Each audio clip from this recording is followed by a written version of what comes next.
শুভ দুপুর বন্ধুরা, রোজনামচা সুমনার তরফ থেকে রবিবারের মধ্যাহ্নভোজে সবাইকে স্বাগত। তো সকালে তো তোমাদেরকে বাজার আজকে দেখিয়েছি যে রবিবারে কি বাজার হয়েছে। আজকে বাজারটা বেশ ভালো রকমই হয়েছে।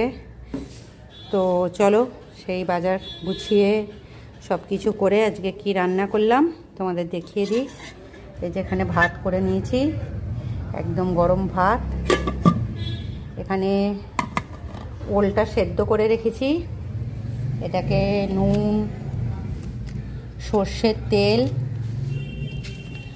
আর এই যে সর্ষে বাটা, লেবু আর কাঁচা লঙ্কা দিয়ে মাখবো। যখন ভাতটা খাবো তখন মাখবো। এখন থেকে মেখে রাখলে সর্ষে বাটাটা তেতো হয়ে যেতে পারে, ওই জন্য মাখিনি।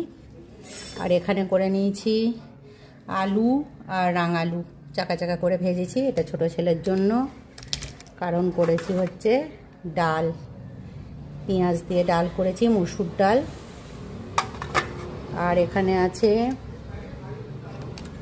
আমাদের জন্য আছে এখানে এই যে পটল আলু ভাজা, কাঁচা লঙ্কা দিয়ে ফোড়ন দিয়ে ভেজেছি, কালো জিরে দিইনি, ভুলে গেছিলাম।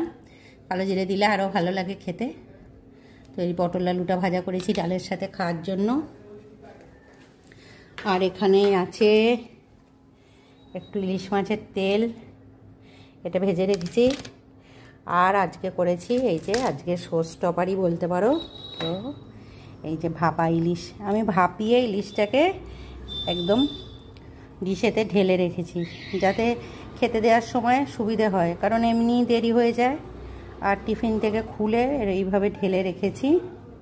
তো কেমন হয়েছে ভাপা ইলিশটা সবাই দেখে কমেন্ট করো। শিলে বাটা, শিলে মানে সর্ষে কাঁচা লঙ্কা নুন দিয়ে সাদা সর্ষে কালো সর্ষে বেটে এটাকে করেছি, পুরো ভাপা একদম। ব্যাস, এই হলো আজকের লাঞ্চ মেনু। কেমন লাগলো সবাই কমেন্ট করো, ভালো লাগলে একটু লাইক শেয়ার করে দিও, একটু সাবস্ক্রাইব করে পাশে থেকো। টাটা।